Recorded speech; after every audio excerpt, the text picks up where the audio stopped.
CITU ni bwkhakti Tripura Idbata Shramik Union ni Tidul Mumbai Idbata Shonani bagui khorang tisaka Shromo Doptor bwskango osalo haste hapang obonotiyei siring sorop wngmanobo khadamuk phunukhlaikha deputation riwui এখানে একটি সরকার আছে বলে আমরা কেউ অনুভব করতে পারছি না। এমনিতেই ত্রিপুরায় সরকারি কাজকর্ম প্রায় নেই বললেই চলে, যার জন্যে 2018-র প্রথম অবধি আমাদের ত্রিপুরা রাজ্যে ইটভাটার সংখ্যা 350 ছাড়িয়ে গিয়েছিল। বিজেপি সরকার 2018 সালে আসার পর যেহেতু সরকারি স্তরে কাজ প্রায় নেই, উন্নয়নমূলক কাজ স্তব্ধ হয়ে গেছে, তার জন্যে শতাধিক ইটভাটা বন্ধ হয়ে গেছে গত 7-8 বছরে। তার উপর গোদের উপর বিষ ফোঁড়ার মতো যাও কিছু ইট ভাটা ধুকে ধুকে চলছে, সেই ইট ভাটাগুলো আজকে কয়লার অভাবে একটার পর একটা ভাটা তারা আগুন নিভিয়ে দিচ্ছে। তার অর্থ হচ্ছে সেখানকার শ্রমিকরা কর্মহীন হয়ে পড়বেন।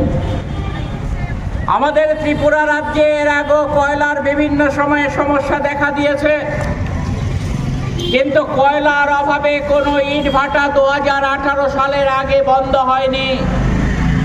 তার কারণ হচ্ছে সেই সময়ে রাজ্য সরকার উদ্যোগ গ্রহণ করে বিভিন্ন সময়ে মেঘালয় থেকে, আসাম থেকে বা বাইরের রাজ্য থেকে কয়লা আনার ক্ষেত্রে যদি কোনো সমস্যা দেখা দিত, সেই সমস্যা সমাধানের ক্ষেত্রে জরুরি ভিত্তিতে রাজ্যের বিগত দিনের বামফ্রন্ট সরকার উদ্যোগ গ্রহণ করত।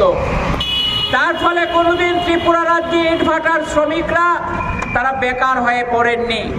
কিন্তু আজকে এমনই একটা অপদার্থ সরকার ত্রিপুরা রাজ্যে আছে, যারা প্রতিদিন বিজ্ঞাপনে কাজ হচ্ছে বলে, সুশাসনের কথা বলে, অন্য আরো অনেক কিছু হচ্ছে বলে প্রতিদিন তাদের ফ্ল্যাক্স লাগাচ্ছে, প্রতিদিন তাদের ছবি বের করছে জনগণের টাকায়। নিজের ঘরের টাকা দিয়ে করলে আমাদের আপত্তি নেই, কিন্তু জনগণের দেওয়া ট্যাক্সের টাকা তারা সেখানে অপ্রয়োজনে খরচ করছে।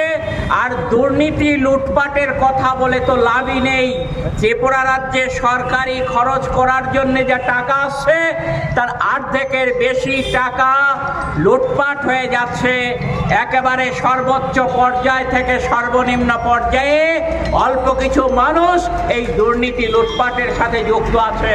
স্বাভাবিক কারণেই শ্রমিকদের কথা, ইটভাটা শ্রমিকদের দুঃখ কষ্ট লাঘব করবার চিন্তা তাদের মাথায় আসে না।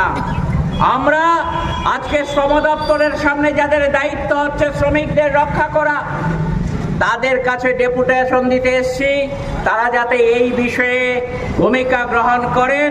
না হলে পর আগামী দিনে ইটভাটা শ্রমিক ইউনিয়ন শুধু নয়, CITUর অন্তর্ভুক্ত অন্যান্য সমস্ত ইউনিয়নগুলো যৌথভাবে এই সরকারের শ্রমিক মারা নীতির বিরুদ্ধে ঝাঁপিয়ে পড়বে। এবং আমরা আশা করব এই লড়াই আন্দোলনে আগামী দিনে আপনাদের সমর্থন আমরা পাবো। এই কথা বলে